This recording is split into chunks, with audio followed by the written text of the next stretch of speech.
அதுக்கு ஒரு விஷயம் ஒண்ணு காட்டுவாங்க. ஒரு சேர்ல ஆந்தனி தாஸ் உட்கார்ந்திருக்கிற மாதிரி, அதாவது அவர் ராஜா அவருடைய சிம்மாசனத்துல உட்கார்ந்திருக்கிறாரு. அந்த சேர் தான் அந்த கோட்டையோட, அந்த தாசன் கோ ஃபேக்டரியில உள்ள அந்த ராஜாவோட சிம்மாசனம், அந்த சேர். தென் ஒரு ராஜா இறந்ததும், அதாவது ஆந்தனி தாஸ் இறந்ததுக்கு அப்புறமா வேற ஒரு புது ராஜா வாராரு, அதாவது அவருடைய தம்பியான ஹேரால்ட் தாஸ் வாராரு. அந்த சிம்மாசனத்துல அவர் உட்கார்றாரு. அதாவது ஆந்தனி தாஸ் இல்லாத தாசன் கோல அவருடைய இடத்துல அவர் அந்த அதாவது அந்த பின்னாடி ஒரு சோஃபா இருக்கு பாத்தீங்களா, அந்த சோஃபால கெத்தா பத்துன்னு இருப்பாரு. ஆனா அவர் இறந்த செய்தி தெரிஞ்சதுக்கு அப்புறமா அடுத்து அவரு சிம்மாசனத்துல வந்து உட்கார்ந்துருக்காருங்கிற மாதிரி காட்டுறாங்க. ஒரு ராஜா போயாச்சு, அதாவது ராஜா பதவியை கழட்டி வச்சுட்டு போனாரு, இவர் பதவியை டெம்பரரி எடுத்துக்கிட்டாரு. இப்ப ராஜாவே இல்ல, சோ ராஜ்யத்தை நான் கண்ட்ரோல் எடுத்துக்கிறேன்னு சொல்லிட்டு இவர் அடுத்த ராஜாவா சிம்மாசனத்துல உட்கார்ந்துருக்காரு. அண்ட் தென் லியோதாஸ் இவரை கொன்னுட்டு, அதாவது இந்த ராஜாவையும் காலி பண்ணிட்டு அவரு அந்த சிம்மாசனத்துல போய் உட்கார்ந்துருவாரு. சோ ஃபர்ஸ்ட் ஒரு ராஜா, அவர் செத்து போனதுனால இவர் ராஜா, இவரை கொன்னுட்டு இவர் ராஜா. அண்ட் இதுல முக்கியமா நம்ம கவனிக்க வேண்டிய விஷயம் இன்னொன்னு என்னன்னா, லாஸ்டா லியோ வந்துட்டு எல்லாரையுமே அழிச்சிட்டு தாசன் கோங்கிற அந்த கோட்டையை தீ வச்சு டிஸ்போஸ் பண்றதுக்கு முன்னாடி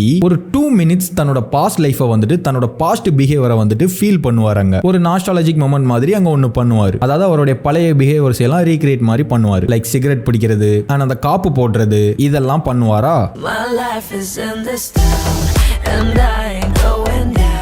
சோ அப்படி லியோவை ரீக்ரியேட் பண்ற அந்த ஒரு லைன்ல தான் அவர் அந்த சிம்மாசனத்திலையும் உட்கார்ந்திருப்பாரு. அதாவது பாஸ்ட்ல அந்த ஃபேக்கான பிளாஷ்பேக்லையும் பாத்தீங்கன்னா அந்த சிம்மாசனத்தை காட்டியிருக்க மாட்டாங்க, அதுல யாரு ராஜாவா இருந்தாங்கிறதையும் காட்டியிருக்க மாட்டாங்க. 20 வருஷத்துக்கு முன்னாடி இந்த ராஜ்யத்துக்கு யார் ராஜா, இந்த சிம்மாசனத்துக்கு யாரு சொந்தக்காரன் அப்படிங்கறத நமக்கு காட்டியிருக்க மாட்டாங்க இல்லையா. அப்படிங்கறது நமக்கு தெரியவும் தெரியாது இல்லையா. பட் ஆந்தனி தாஸ் தான் எல்லாத்தையும் கட்டி ஆண்டான். அவனுக்கு பலமா அவனோட தம்பி பல நாடுகளுக்கு பிசினஸ் எக்ஸ்பெண்ட் பண்ணி பெருசாக்கணும். அண்ட் லியோ வந்துட்டு அடியால அவங்களுக்கு சொன்னதை பண்ற ஒரு கோவக்காரனா வேலை பார்த்தான். அப்படிதான் நமக்கு சொன்னாங்க. அதாவது ஆந்தனி தாஸ் தான் எல்லாரையும் கட்டி ஆண்டாரு, அவர் தான் ராஜா அப்படிங்கறத விஷுவலா கூட ஃபேக்கா காட்டல, ஹிருதயராஜோட வாய்ஸ் ஓவர்ல தான் அதை பொய்யா சொல்லுவாங்க. 1999 தாசன் கோ ஆந்திராவிலேயே பெரிய டொபாக்கோ ஃபேக்டரி, அதை மொத்தமா கட்டி ஆண்டவன் ஆண்டனி தாஸ். சோ இங்க இந்த இடத்துல பழைய மாதிரி லியோ தன்னோட விஷயங்கள் எல்லாம் ரீக்ரியேட் பண்ணி பாக்குறாரு. அந்த பழைய லியோவை ஃபீல் பண்றாரு ஒரு 2 minutes லாஸ்டா அப்படின்னு காட்டுறாங்க. அப்படின்னா அந்த சிகரெட் பிடிக்கிறது, காப்பு போடுறது, அந்த வரிசையில் அந்த சேர்லையும் உட்கார்றாரு. அப்படின்னா